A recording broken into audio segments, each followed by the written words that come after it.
올 한 해는 여러분 모두 영혼이 잘된 같이 범사가 잘 되고 강건한 그런 하나님의 축복을 많이 누리시기를 바라겠습니다. 그리고 하나님이 줄로 재어준 우리 삶의 아름다운 그런 구역에서 주님 외에는 나에게 복이 없습니다, 이런 믿음의 고백을 할 수 있는 우리 성도들이 되면 좋겠습니다. 그리고 한 번 더 옆에 있는 분들에게 이렇게 하겠습니다. 청춘이 독수리처럼 새로워지기를 바랍니다. 그렇게 한번 인사하겠습니다. 청춘이 독수리처럼 새로워지기를 바랍니다. 네, 감사합니다. 여러분, 오늘 예배를 통해서 하나님께서 우리 믿음을 새롭게 하시고 또 우리가 다시 영적으로 젊어지는 그런 은혜를 하나님 우리에게 주시기를 바랍니다. 여러분, 우리는 하나님의 자녀입니다.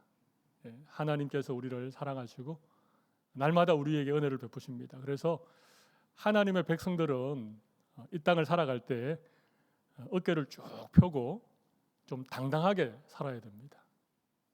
여러분, 그렇다고 생각하지 않습니까? 하나님이 나의 아버지시고 하나님이 나를 사랑하시는데, 그리고 하나님께서 일마다 때마다 나에게 은혜를 베푸시는데 우리가 어깨를 쭉 늘어뜨리고 그냥 마치 맥이 빠진 사람처럼 그렇게 살아간다면 우리를 바라보시는 하나님 아버지의 마음이 어떻겠습니까? 저는 하나님께서 굉장히 슬퍼하시리라고 생각을 합니다. 하나님 참 속상하겠다. 어깨가 축 처진 우리 모습을 보면 하나님의 마음이 참 안쓰럽겠다, 그런 생각을 해봅니다. 하나님은 살아계시고 하나님은 능력이 있으신데 하나님의 백성이라고 하는 우리가 힘없이 맥 빠지게 살아가면 괜히 우리 때문에 하나님께서 좀 이렇게 하나님의 이름에 좀 누가 되지는 않을까? 여러분, 혹시 그런 생각해 보셨습니까? 우리의 모습 속에 하나님의 모습이 담겨 있기 때문에 우리가 어떻게 살아가느냐, 이거 참 중요합니다. 오늘 우리가 함께 나눌 말씀은 우리가 하나님의 사람들로 좀 당당하게 어깨를 쭉 펴고 그렇게 살아갈 수 있도록 우리를 격려하는 말씀이라고 저는 생각을 합니다. 우리 모두 하나님께 사랑받는 하나님의 보배로운 그리고 존귀한 자들이기 때문에 오늘 예배를 통해서 우리가 다시 힘을 회복하고 우리 어깨를 펴고 좀 당당하게 살아갈 수 있는 그런 여러분들이 되면 좋겠습니다. 여러분, 이게 우리의 신앙의 정체성입니다. 내가 누구인가? 이게 굉장히 중요하죠. 내가 어떤 존재인가? 여러분, 이게 얼마나 중요한지 모릅니다. 우리의 정체성을 잃어버리면 우리는 열등감에 빠질 수 있습니다. 다른 사람과 비교하면서 자기 비하에 그렇게 빠질 수도 있습니다. 근데 우리가 누구인지를 정확하게 알면 우리가 지금보다는 훨씬 더 힘있게 또 복된 삶을 살아갈 수 있으리라고 저는 생각을 합니다. 여러분, 미운 오리 새끼라고 하는 동화를 아시죠? 백조의 새끼인데 어쩌다 오리들 틈에 섞여 살다 보니까 털 빛깔이 다르다고 생긴 모양새가 다르다고 오리들이 이 백조를 계속 구박하고 그러니까 미운 오리 새끼가 되어버린 겁니다. 여러분, 우리는 하나님의 자녀들입니다. 우리는 오리들이 아니고 우리는 백조입니다. 백조. 백조처럼 우아한 날개를 펴고 그렇게 죄송합니다. 그렇게 살아가야 되는 백조들입니다. 우리의 정체성이 이렇게 중요합니다. 내가 누구인가? 요즘 많이 힘드시죠? 전쟁은 계속되고 전염병은 코로나는 끝이 보이긴 하지만 아직까지 불안하고 전쟁통에 이 전염병 때문에 물가가 너무 많이 치솟아서 우리의 삶이 굉장히 팍팍해졌습니다. 걱정도 많습니다. 특별히 이민자로 살아간다는 게 녹록지 않지요. 아무래도 이 땅에 나그네로 살아가니까 특별히 오늘 같은 이런 고유한 명절을 맞이하면 왠지 모르게 우리 마음 한켠에 채워지지 않는 허전함이 늘 있지요. 특별히 이 영어라고 하는 이 높은 장벽을 맞닥뜨리면 때때로 우리의 마음에 이 절망감이 찾아옵니다. 제가 서울 있을 때에 가끔 외국에서 한 2, 3년 주재원을 하고 돌아오시는 분들이거나 아니면 이민 갔다가 다시 한국으로 이민해서 돌아오시는 분들 보면 저는 그분들 모두가 영어를 너무 잘할 줄 알았습니다. 한 3년, 5년 이렇게 지내면 한 10년쯤 지나면 입에서 영어가 절로 나올 줄 알았는데 그분들이 영어를 잘 못하더라고요. 저는 너무 이해가 안 됐습니다. 아니 미국에서 살다 왔는데 영어권에서 살다 왔는데 왜 영어를 못하지? 제가 여기 와서 5년을 지낸 동안 100% 이해가 됐습니다. 아, 영어를 못할 수밖에 없겠구나. 10년이 지나도 20년이 지나도 여전히 영어는 우리의 높은 장벽이죠. 그러니까 이민자로 우리가 살아가면서 특별히 요즘처럼 경기도 안 좋고 여러 가지 어려움도 있는 이런 상황들이 되면 우리의 어깨가 처지지 않을래 않을 수 없다는 거예요. 그죠? 걱정도 있고 염려도 있고. 근데 오늘 제가 여러분에게 우리 믿음의 정체성이 무엇인지를 말씀드리겠습니다. 우리가 하나님께 어떤 존재인지, 하나님이 우리 한 사람 한 사람에 대하여서 어떤 생각을 가지고 계신지에 대해서 오늘 함께 말씀을 좀 나누기를 원합니다. 오늘 말씀 귀담아 들으시면 좋겠습니다. 특별히 요즘 좀 삶이 팍팍하다, 요즘 왜 이렇게 힘들지, 그런 마음이 있으신 분들은 더더욱 오늘 말씀에 귀를 기울여 보시면 좋을 것 같습니다. 여러분, 우리는 하나님의 걸작품입니다. 우리가 누구라고요? 하나님의 걸작품입니다. 여러분 13절을 한번 읽어보겠습니다. 주께서 내 내장을 지으시며 나의 모태에서 나를 만드셨나이다. 하나님이 내 내장을 다 지으셨대요. 내 안에 있는 우리 몸에 있는 모든 내장 기관을 하나님이 다 만드셨다는 것입니다. 우리가 모태에 있을 때에 하나님이 우리를 친히 만드셨다는 거예요. 우리를 지으시고 우리를 만드신 것이 얼마나 감사한 일인지 14절을 보십시오. 내가 주께 감사하오면 나를 지으심이 심히 기묘하심이라. 주께서 하시는 일이 기이함을 내 영혼이 잘 아나이다. 하나님이 나를 어떻게 지으셨다고요? 심히 기묘하게 지으셨다는 것입니다. 우리 예전 개역 성경에는 이 부분을 뭐라고 표현했죠? 신묘막측하다, 그렇게 표현했습니다. 신묘막측, 굉장히 어려운 단어인데 그만큼 하나님이 우리 한 사람 한 사람을 만드실 때에 너무나 기이하고 너무나도 묘하고, 그래서 이 현대인의 성경에는 이 부분을 신기하고 놀랍게 지으셨다, 그렇게 말씀하는 거예요. 여러분, 우리 한 사람 한 사람은 정말 신기하고 놀랍게 지음받은 하나님의 글작품이라고 하는 것입니다. 창세기를 보면 하나님이 천지를 창조하지 않습니까? 근데 하나님이 창조하시고 나서 하나님이 늘 덧붙인 말씀이 있습니다. 보시기에 좋았더라. 그죠? 태양을 만드시고 달을 만드시고 별들을 만드시고 하나님 보시기에 좋았더라. 바다에 물고기를 만드시고 하나님 보시기에 좋았더라. 여러분 정말 그런 것 같아요. 이 지나다 보면 이 이름 모를 꽃들이 피어 있는데 그냥 보기에는 그냥 조그마한 꽃처럼 보이는데 꽃을 자세히 보면 그 작은 꽃송이 하나에 하나님의 창조의 신비함이 담겨 있습니다. 정말 아름다운. 근데 여러분, 세상 모든 만물은 하나님이 다 말씀으로 창조하셨습니다. 빛이 있어라, 그죠? 공중의 새가 있어라, 다 말씀으로 창조하셨는데 유독 우리 인간은 친히 하나님의 형상을 따라 만드셨습니다. 흙으로 우리를 빚으시고 그 코에 생기를 불어넣으셨습니다. 여러분, 하나님이 사람을 만드시고 난 다음에 뭐라고 하셨는지 아십니까? 그렇죠, 심히 좋았더라. 우리 한 사람 한 사람이 하나님 보실 때에는요 심히 아름답고 심히 좋아 보이는 그런 존재로 만드셨다는 것입니다. 하나님의 글작품입니다. 여러분, 기계 공장에서 기계로 이렇게 찍어낸 것들을 제품이라고 합니다. 제품, 그죠? 제품은 다 똑같이 생겼습니다. 어느 공장에서 찍었느냐, 어떤 상표를 달고 나오느냐에 따라서 똑같습니다. 왜냐하면 찍어내기 때문에. 근데 우리는 공장에서 기계로 찍어낸 제품이 아니고 하나님이 우리 한 사람 한 사람을 손수 빚으신 하나님의 작품입니다. 그것도 걸작품입니다. 마스터피스. 하나님의 걸작품입니다. 그래서 우리가 심히 기묘하다는 것입니다. 신묘막측하다는 것입니다. 여러분, 그래서 우리는요 다 다릅니다.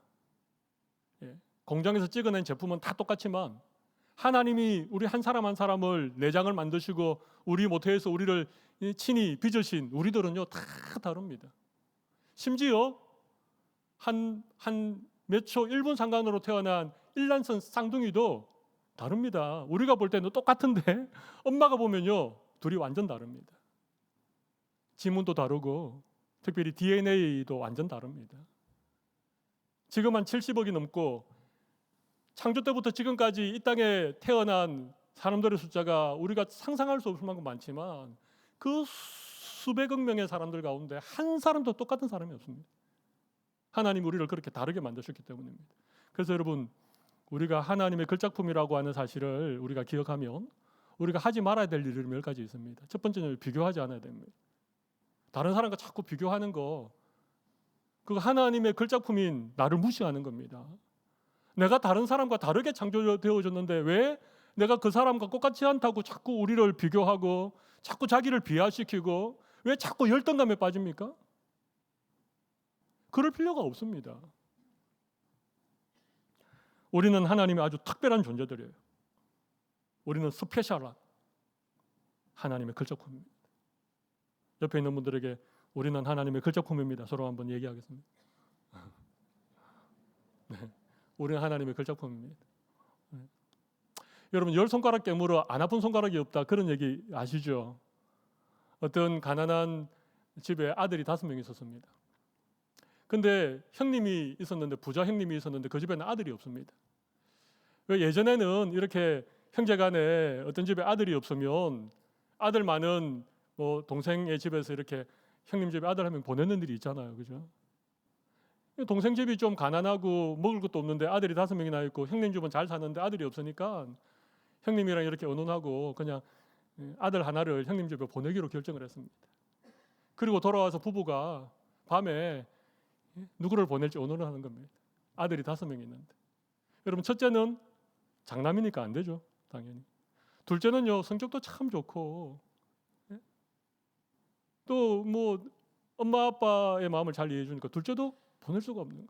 셋째는 키가 커요. 인물이 잘생겼습니다. 그러니까 셋째도 보낼 수가 없는 겁니다. 넷째는 약합니다. 이게 약지잖아요. 태어날 때부터 좀 약하게 태어났으니까 얘는 또 보낼 수 없는 겁니다. 막내는요? 막내니까 5명 중에 하나도 보낼 아들이 없는 겁니다. 여러분, 이게 부모 마음입니다. 약하면 약한 대로, 그죠? 막내니까, 장남이니까. 여러분, 하나님 아버지가 우리를 보실 때에 그렇다는 것입니다. 우리 한 사람 한 사람을 하나님이 다 독특하게 그렇게 지으시고 만드셨기 때문에 하나님 우리 한 사람 한 사람을 보면 그렇게 비교할 수가 없는 것입니다. 우리는 어느 들녘에 이름 없이 피었다 바람 불며 시들어버리는 그런 덜풀 같은 존재가 아닙니다. 하나님의 형상을 따라 고귀하게 하나님의 걸작품으로 창조된 존재라는 사실을 먼저 기억하십시오. 두 번째는요, 우리는 하나님의 보배입니다. 우리에게는 하나님의 보배로운 계획들이 있다는 것입니다. 여러분, 16절을 한번 읽어보겠습니다. 내 형질이 이루어지기 전에 주의 눈이 보셨으며 나를 위하여 정한 날이 하루도 되기 전에 주의 책에 다 기록이 되었나이다. 하나님이여, 주의 생각이 내게 어찌 그리 보배로우신지요. 그 수가 어찌 그리 많은지요. 내가 세려고 할지라도 그 수가 모래보다 많도소이다. 내가 깰 때에도 여전히 주와 함께 있나이다. 여러분, 우리를 하나님이 걸작품으로 만드셨는데 우리의 형질이 이루어지기 전에, 우리의 이 몸이 이루어지기 전에 또 나를 위하여 정한 날이 하루도 되기 전에 주의 책에 다 기록이 되었습니다. 주의 책에 우리를 위하여 모든 것이 기록되어 있는데 어떤 것이 기록되어 있을까요? 17절을 보십시오. 하나님이여, 주의 생각이 내게 어찌 그리 보배로우신지요. 그 수가 어찌 그리 많은지요. 우리를 향한 보배로운 하나님의 생각들, 모래보다도, 바다의 모래보다도 더 수많은 그런 하나님의 보배로운 생각들이 우리를 위하여 하나님의 책에 다 기록이 되어져 있다는 것입니다. 놀라운 일 아닙니까? 예. 우리 한 사람 한 사람에 대한 하나님의 보배로운 생각들, 바다의 모래보다도 더 많은 하나님의 계획들이 하나님의 책에 기록이 되어져 있다는 것입니다. 여러분, 이것은 마치 프로그래밍된 로봇처럼 그런 걸 의미하지 않습니다. 하나님은 우리를 인격적으로 만드셨잖아요. 그죠? 우리에게는 선택의 자유가 주어져 있습니다. 결과에 대한 책임을 져야 되는 책임감이 우리에게 주어져 있습니다. 우리에게 자유 의지를 주시고 우리에게 인격을 주신 하나님이신데, 하나님의 모든 보배로운 생각들이 우리를 위하여 하나님의 책에 기록이 되어져 있다. 여러분, 이게 무슨 의미겠습니까? 때로 우리가 잘못된 선택을 할 때도 있죠. 그 선택 때문에 우리가 어떤 책임을 지고 힘든 시간을 보낼 때가 있습니다. 근데 이것까지도 하나님의 책에 기록이 되어져 있다는 것입니다. 그렇기 때문에 그 책에 기록되어진 하나님의 생각들이 바다의 모래보다도 더 많아서 우리가 셀래야 셀 수 없을 정도의 수많은 하나님의 생각과 하나님의 계획들이 책에 기록되어져 있는 것입니다. 우리는 프로그래밍 된 로봇가 아닙니다. 그러나 우리의 인생은 하나님이 미리 책에 다 기록해 놓으시고 반드시 이 하나님의 보배로운 생각대로 우리의 삶이 인도되어져 간다는 것입니다. 하나님을 사랑하는 자, 곧 그 뜻대로 부르심을 입은 자들에게는 모든 것이 합력하여 선을 이루느니라. 하나님이 반드시 우리를 선한 길로, 가장 최선의 삶으로 우리의 인생을 미리 다 계획해 놓으셨다는 것입니다. 예레미야 29장 11절을 보십시오. 여호와의 말씀이니라. 너희를 향한 나의 생각을 내가 아나니 평안이요 재앙이 아니라 너희에게 미래와 희망을 주는 것이니라. 하나님의 생각은요, 평안입니다. 하나님의 계획은 우리의 미래에 희망을 주는, 여러분, 우리의 삶의 보배로운 수많은 생각을 책에 기록해 놓으신 그 하나님이 어떤 분이십니까? 그 하나님이 악한 분이십니까? 그 하나님의 성격이 고약한 분이십니까? 우리에게 좀 맛 좀 봐라 이러면서 막 우리의 인생을 이리저리 비틀어 놓기를 좋아하시는 분이십니까? 그렇지 않습니다. 하나님은 선하신 분이십니다. 하나님은 사랑이 많으신 분이십니다. 하나님의 인자와 긍휼은 무궁하고 그것들이 아침마다 우리에게 새롭게 주시는 분이 하나님이십니다. 그 하나님이 우리를 향하여 보배로운 생각들을 가지고 계신다는데, 여러분, 이게 얼마나 놀라운 일입니까? 그럼 그래서 우리 너무 우리의 삶에 대해서 지나친 염려, 도를 넘어서는 걱정과 근심, 이거 좋지 않습니다. 하나님을 신뢰하기 때문에, 하나님이 내 삶의 보배로운 생각들을 이미 내가 형질이 이루어지기 전에 하나님의 책에 다 기록해 놓으신 것을 우리가 믿는다면 우리가 조금 더 믿음으로, 좀 더 당당하게 그렇게 우리에게 주어진 삶을 걸어갈 수 있으리라고 생각을 합니다. 여러분, 하나님 정말 어떤 분일까요? 다윗은 하나님에 대해서 나보다 나를 더 잘 아시는 분이라고 그렇게 고백하고 있습니다.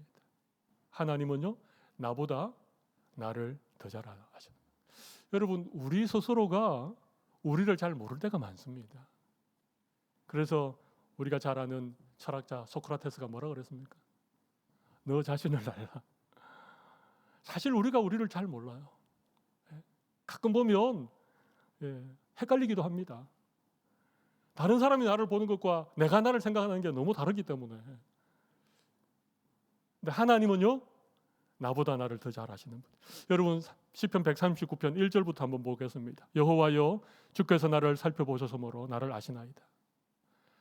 주께서 내가 앉고 일어섬을 아시고 멀리서도 나의 생각을 밝히 아시오며 나의 모든 길과 내가 눕는 것을 살펴보셨으므로 나의 모든 행위를 익히 아시오니 여호와여 내 혀의 말을 알지 못하시는 것이 하나도 없으시나이다. 여러분, 하나님이요 우리를 너무 잘 아신다는 것입니다. 그죠? 우리의 앉고 일어섬을 아신다.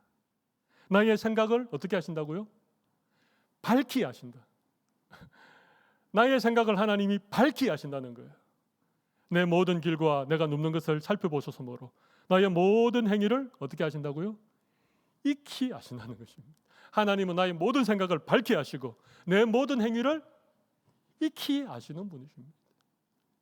내가 나를 아는 것보다도 하나님이 나를 훨씬 잘 아십니다. 여러분, 하나님께서 우리를 이렇게 바라보시고 우리의 모든 것을 아시는 이유가 뭡니까? 마치 그 감시 카메라, 그죠? 감시 카메라를 딱 설치해 놓고 24시간 동안 뭘 하는지를 하나님 계속 감시하고 하나님 계속 지켜보고 있다가 우리가 뭘 좀 잘못하면 바로 삑 경고 보내고, 그러기 위해서 우리를 바라보십니까? 그러기 위해서 우리 앉고 일어서고 우리의 행동과 우리의 생각을 하나님이 살펴보시는 것입니까? 그렇지 않습니다. 여러분, 5절을 한번 보십시오. 주께서 나의 앞뒤를 둘러사시고 내게 안수하셨나이다. 안수라는 말이 뭡니까? 안수는 기름 붓는 걸 말합니다. 그죠? 예, 안수는 머리에 손을 올리고 머리에 기름 붓는 걸 안수라고 합니다. 여러분, 안수를 누구에게 합니까? 제사장들이나 왕들이나 고귀한 신분으로 세울 때에 안수를 합니다. 여러분, 다윗이 이런 고백했죠. 주께서 내 원수의 목전에서 상을 차려주시고 기름으로 내 머리에 바르셨으니 내 잔이 넘치나이다. 기름으로 내 머리에 바르셨다는 것이 안수하는 것입니다. 여러분, 주께서 나의 앞뒤를 둘러사시고 내게 안수하셨다는 것은요, 우리의 머리를 쓰다듬어 주는 걸 얘기하는 거예요. 우리의 등을 토닥거려 주시는 걸 말하는 거예요. 남들이 너를 몰라줘서 속상하지, 너를 오해해서 마음이 힘들지, 억울한 일 때문에 죽을 것 같이, 괜찮아, 내가 다 알아. 내가 너의 생각도 다 알아. 내가 너의 행동도 내가 익히 잘 알고 있어. 너는 나의 사랑받는 자녀야. 괜찮아. 힘내. 여러분, 이게 안수입니다. 이게 안수입니다. 하나님이 우리를 안고 일어섬을 아시고 우리의 생각을 밝히 아시고 우리의 모든 길과 우리의 눕는 것을 살펴보시고 내 모든 행위를 익히 아시는 것은요, 세상 사람들이 나를 몰라줘도, 때로는 어떤 사람 나를 오해해도 내가 얼마나 열심히 살아가고 있는지, 내가 얼마나 그래도 믿음으로 살려고 발부둥 치고 있는지 아무도 몰라도 누가 아신다고요? 하나님이 아시는 거예요. 그래서 우리를 안수해 주는 거예요. 힘내. 우리의 등을 토닥여 주시는 거예요. 나 다 알아. 네 마음을 내가 다 알아. 우리의 마음을 몰라줄 때가 많죠. 우리의 진심을 몰라줄 때가 많습니다. 사람들이 오해할 때도 있습니다. 근데 하나님은요, 나를 아신다는 것입니다. 내가 나를 아는 것보다도 나를 더 잘 아신다. 그분이 하나님이십니다. 근데 그 하나님께서 우리에게 보배로운 생각을 가지고 계신다. 바다의 모래보다도 더 많은 우리를 향한 하나님의 계획이 있으시다. 여러분, 이게 얼마나 우리에게 힘이 됩니까? 이게 믿어진다면 우리에게 있는 많은 걱정과 염려가 좀 많이 사라지겠죠. 근데 이게 안 믿어지니까 말씀을 들을 때는 그런가 보다 생각하다가 막상 우리의 삶의 현장에 돌아가서 어려운 일이 생기고 또 남들에게 이런저런 얘기를 들으면 또 그냥 마음이 무너지는 경우들이 많잖아요. 여러분, 하나님이 아십니다. 하나님이 나를 안수해 주십니다. 하나님 내 등을 토닥거리면서 그래, 내가 다 알고 있어. 또 한 가지는요, 우리를 절대로 포기하지 않는다는 것입니다. 절대로 포기하지 않는다는 것입니다. 여러분, 8절을 한번 보실까요? 7절을 한번 보실까요? 내가 주의 영을 떠나 어디로 가며 주의 앞에서 어디로 피하리이까? 내가 하늘에 올라갈지라도 거기 계시며 서울에 내 자리를 펼지라도 거기 계시나이다. 내가 새벽 날개를 치며 바다 끝에 가서 거주할지라도 거기서도 주의 손이 나를 인도하시며 주의 오른손이 나를 붙드시리이다. 여러분, 다윗이 하나님을 떠나서 어디로 도망가도 절대로 하나님이 다윗을 홀로 버려두지 않는다는 것입니다. 하늘 위로 올라가도 서울 밑으로 내려가도 바다 끝에 가서 그렇게 있어도 하나님이 그곳에서도 함께 하겠다는 것입니다. 여러분, 왜 하나님이 다윗이 어디를 가든지 다윗과 함께 하겠다고 말씀하십니까? 10절을 다시 한번 보십시오. 10절을 거기서도 주의 손이 나를 인도하시며 주의 오른손이 나를 붙드시리. 하나님이 다윗을 끈질기게 따라다니는 이유는, 다윗이 어디를 가든지 하나님이 다윗과 함께하는 이유는 뭐라고요? 그냥 나를 좀 귀찮게 하려고요? 나에게 부담 주려고요?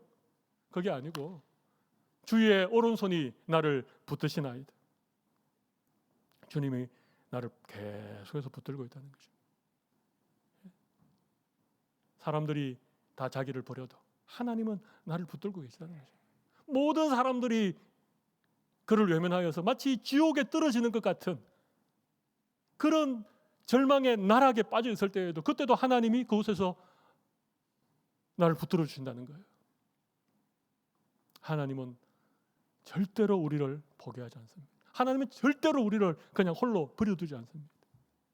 부모가 그런 존재지 않습니까? 세상 모든 사람들이 손가락질하고 모든 사람들이 등을 돌려도 여러분, 부모는요 자식을 사랑합니다. 자녀가 살인죄를 저지르고 감옥에 수감되어 있는데 여러분, 엄마는 찾아오잖아요. 엄마는 음식을 만들고 엄마는 아들을 찾아옵니다. 아들에게 마지막 희망을 주는 분이 어머니입니다. 그런데 사실 부모도 포기한 자식들이 있잖아요. 그죠? 호적에서 파내라고 하는 자식들이 있잖아요. 근데 하나님은요 우리를 포기하지 않습니다. 우리가 어느 곳에 있든지 우리를 포기하지 않습니다. 우리가 어떤 잘못을 저질렀든지 우리를 포기하지 않습니다. 모든 사람들이 나를 손가락질해도 우리의 좋으신 하늘 아버지는 우리를 포기하지 않는다는 거죠. 그 하나님이 우리를 사랑하신다고 하십니다. 자기의 독생자를 주실 만큼 우리를 사랑한다고 하십니다. 그 하나님이 우리 한 사람 한 사람에 대한 보배로운 생각들을 바다의 모래만큼이나 수많은 계획들을 하나님의 책에다 딱 기록해 놓으셨답니다. 그리고 모든 것을 합력하여 선을 이루시는, 우리가 걸어갈 우리의 인생길을 최선의 길로 인도하시는 분이 하나님이시라고 합니다. 하나님 우리를 걸작품으로 만드셨습니다. 과학이 아무리 발달을 해도, 의학이 아무리 발달을 해도, 인공위성을 달에도 보내고 화성에도 보내는 그런 시대에도 우리 인체에 담겨있는 그 신비를 다 풀 수 없을 만큼 하나님이 우리를 신묘막측하게 만드셨습니다. 하나님의 걸작품으로 우리를 만드신 거예요. 그리고 하나님 우리에게 너는 특별하단다. 너는 나에게 특별한 존재란다. 그렇게 우리에게 말씀하시는 거예요. 여러분, 이래도 어깨가 계속 쳐져 있습니까? 이러셔도 지금 아직도 어깨를 푹, 하나님을 너무 걱정 끼쳐 드리지 않으시기를 바랍니다. 하나님도 우리가 좀 당당하게, 그죠? 그렇다고 교만한 것은 아니지만 좀 어깨를 펴고 당당하게 그렇게 살아가는 것을 하나님이 기뻐하시고, 그렇게 살아가도록 죄와 사망에서 우리를 구원하시고 하나님의 왕 같은 제사장 삼아 주셨는데, 우리가 좀 힘든다고, 우리를 둘러싸고 있는 환경이 너무 어렵다고 자꾸 우리 위축되고, 자꾸 우리 좀 부정적으로 얘기하고, 자꾸 우리 걱정하고 근심하면 여러분, 하나님이 기뻐하지 않습니다. 오늘 우리는 하나님의 걸작품이라고 하는 이 믿음, 우리의 정체성, 하나님이 우리에 대하여 보배로운 생각들을 수도 없이 가지고 계시다는 이 사실 때문에 오늘 다시 좀 어깨를 축 펴고 하나님의 자녀답게 당당히 살아가시는 우리 모든 성도들이 다 되시기를 바랍니다. 가슴에 손을 올리시면 제가 기도하겠습니다.